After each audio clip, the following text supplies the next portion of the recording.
Hello everyone, this is Maitri. Welcome back to my channel. আশা করি আপনারা সবাই অনেক ভালো আছেন। আমি অনেক ভালো আছি। বৃষ্টি স্নাত সকালে সবাইকে অনেক অনেক শুভেচ্ছা।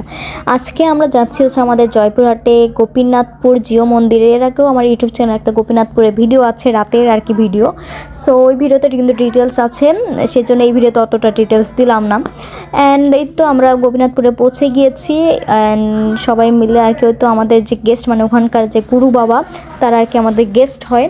তো তাদের বাড়িতে গিয়ে আমরা উঠেছি, গিয়ে আগে দেখতে পাচ্ছ যে বাড়িটা কিন্তু বিশাল, কারণ ওদের যে আশেপাশে যে সমস্ত জায়গায় কিন্তু ওদের মানে মন্দিরের জায়গা বলো বা ঢুকতে যে বাজার পড়ে, পুকুর, মন্দির, মানে সমস্ত জায়গায় মন্দিরের।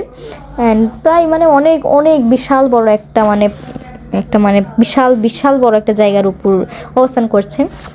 এই বাড়িতে গেলে অন্যরকম একটা শান্তি লাগে, দেখতে পাচ্ছ খোলামেলা, কারণ আমরা সবসময় তো বন্ধ ঘরে থাকি, এরকম তো ফিলিংসটা আসে না।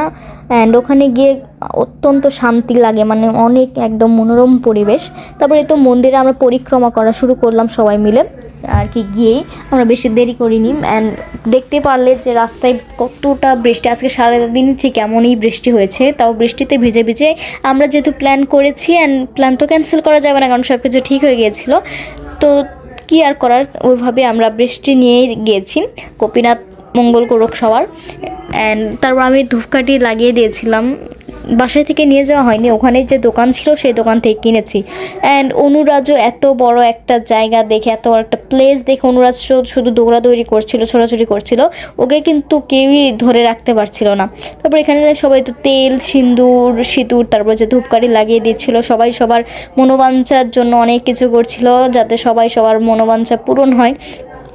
এবং আমি শুনেছি যে এখানে যেরকম মনের ইচ্ছা ঠাকুরের কাছে বলে, সেটাই নাকি তার